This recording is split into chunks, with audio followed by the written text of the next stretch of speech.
estamos conectando directamente con Brasil. Allí está nuestro compañero Federico Montero. Él es el periodista que se encarga de internacionales acá en nuestra querida radio. Federico, ¿cómo estás? Hola, ¿cómo le va? Buenas tardes. Andrea te saluda y el equipo de La Vuelta Completa. ¿Cómo estás, Andrea? Muy bien. Bueno, Federico, contanos primero dónde estás, en qué lugar de Brasil te encontrás en este momento. Estamos en San Pablo. Perfecto. En este momento estamos en San Pablo, donde en el día de mañana se va a llevar adelante un encuentro promovido por el PT para dar recepción a las distintas delegaciones internacionales que van a venir a acompañar la elección, y día domingo va a ser el epicentro de recepción de los resultados por parte de Lula. El búnker de Lula va a estar acá en la ciudad de San Pablo. Bien, bien. Bueno, contanos, Federico, ¿cómo es el clima a 2 días de la elección y con un montón de encuestas que fueron marcándole el pulso a los últimos días, con estas tensiones que indicarían que la diferencia va a ser ajustada? ¿Qué hay de cierto? ¿Vos qué te dice tu olfato profesional? Mira, el escenario político es un escenario donde se enfrentan dos fuerzas políticas con relativa paridad en términos de armado político. En términos electorales, según las encuestas, hay una distancia del orden de los 3 puntos aproximadamente, pero bueno, es difícil de precisar, a favor de Lula. Esto es un elemento que se ha mantenido relativamente estable. Al comienzo de la semana anterior había habido un repunte de Bolsonaro, cuando él había hecho eje fundamentalmente en la campaña en relación a la cuestión económica, con un programa de ayuda social que él sacó, el tema de la inflación, que acá en Brasil se logró controlar a través de una política bastante ortodoxa en términos monetarios.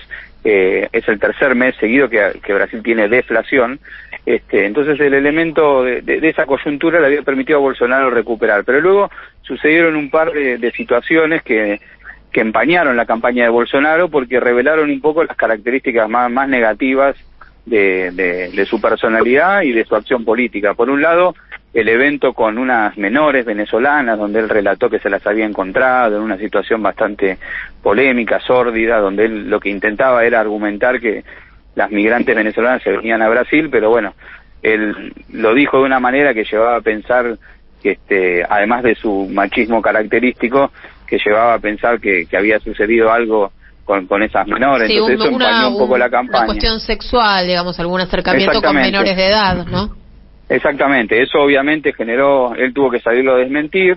Luego sucedió el otro hecho, donde uno de sus aliados, un exdiputado, Jefferson, recibió con armas y granadas a la policía que lo fue a detener, producto de que él estaba violando su prisión domiciliaria. Bueno, eso generó también un recibimiento amigable, ¿no? El que le hizo. Exactamente. Sí. Eso también armado hasta los dientes. Un poquito. Sí. Complicó un poquito también eso, digamos, en términos, de opinión pública, la situación de Bolsonaro, lo cual terminó, digamos, generando la sensación de un repunte en los últimos tiempos por parte de Lula, acortando, digamos, consolidando la ventaja.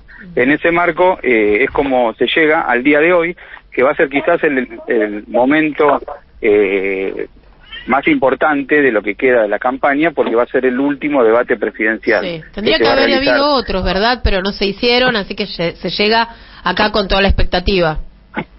Con una expectativa muy grande. El debate va a ser por la cadena Globo, hoy a las 21:30 horas. Hay que ver después, hay todo un debate sobre el debate, ¿no? Sí. Qué tanto incide sobre las preferencias electorales, pero efectivamente el último que se realizó tuvo un voltaje muy grande en términos políticos, con un formato que aparte incitaba a que haya mayor interacción, porque era un formato sin atriles, donde los candidatos podían desplazarse por el estudio. Recordemos, Bolsonaro lo tomó del hombro en un momento a Lula le retrucó, hubo bastante picante entre ellos. Entonces, como espectáculo, es algo que llama mucho la atención, y hay una expectativa puesta muy grande en relación a lo que pueda suceder el día de hoy. Y mañana sábado, Lula va a realizar a las 14 horas la tradicional caminata que él realiza por la Avenida Paulista, que es un lugar emblemático de la ciudad de San Pablo, como una especie de cierre de campaña.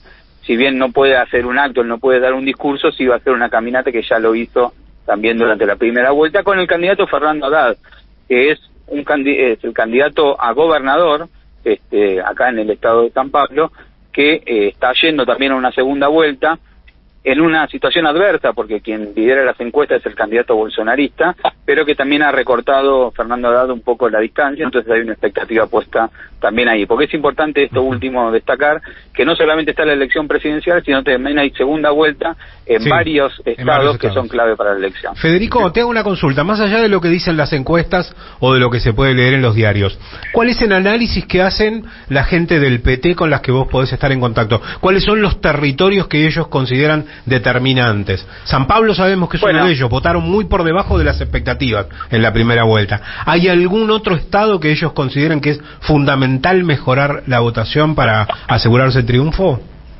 Sí, ellos tienen que reducir la diferencia contraria que tuvieron en Río de Janeiro, que es un bastión del bolsonarismo. Ellos tienen que mejorar sus condiciones ahí.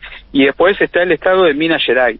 El estado de Minas Gerais es importante no solo porque es el segundo más poblado, sino porque es un estado testigo. Ustedes conocen las mesas testigos que reflejan cómo sale la elección general. Bueno, el estado de Minas Gerais, a lo largo de la historia, desde el varguismo hasta acá, la elección nacional se refleja en la elección en el estado resultado de Minas Gerais, claro.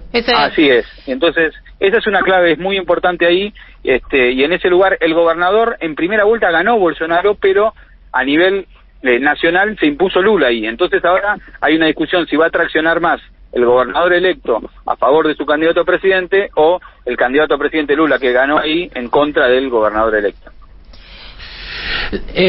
Federico, ¿cómo te va? Manuel Saraley te habla. En los últimos días también aparecieron una acusación por parte del bolsonarismo de que había habido injusta repartija de espacio en medios de comunicación, e incluso algún pedido que no sé hasta dónde llegó de aplazar el balotaje mismo. ¿Qué nos puedes contar de eso y qué nos dices sobre lo que puede pasar a partir de las 8, 9, 10 de la noche, si ese será más o menos el horario en el que podamos tener un resultado, y cómo se pueden comportar las dos fuerzas políticas?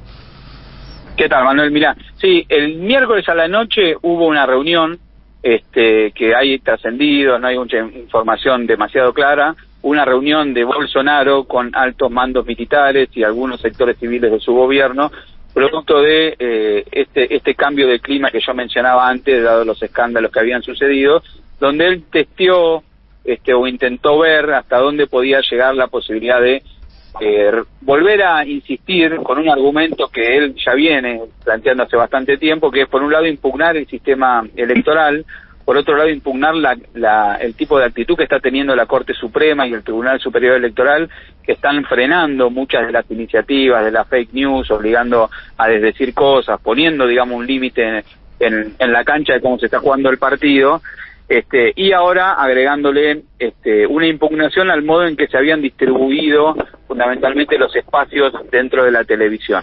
No ha tenido eso, digamos, por lo que ha trascendido, no ha tenido mucho plafón el planteo que Bolsonaro hizo. Entonces la que queda como una posibilidad de que haya un escenario de una cierta inestabilidad tiene que ver con la posibilidad de que haya un resultado muy cerrado en términos electorales y que sea la propia base bolsonarista que se movilice para intentar generar un descontento con los resultados. Esta es un poco la hipótesis que se maneja, pero por ahora, por lo que estamos viendo acá, hay preocupación, por supuesto, nerviosismo, mucho apego a estos lugares clave que decíamos en relación a la elección, y confiando en cómo se están planteando la situación, aunque nada está definido, y es lo que decimos, lo hemos dicho varias veces, ¿no? Si uno lo analiza en términos históricos, en términos aritméticos, de cómo está compuesta cada una de las fuerzas, esta elección se debería ganar por poco, pero bueno, esta no es una elección normal, claro, por el modo en que se ha planteado la discusión, entonces hay un signo de pregunta respecto a qué puede suceder. Bueno, Federico, ha quedado clarísimo el panorama que nos describiste y te agradecemos un montón por esta comunicación. No, a ustedes, un abrazo grande y seguimos en contacto. Seguimos en contacto y pendientes, por supuesto, del minuto al minuto de lo que está sucediendo en Brasil. Un abrazo.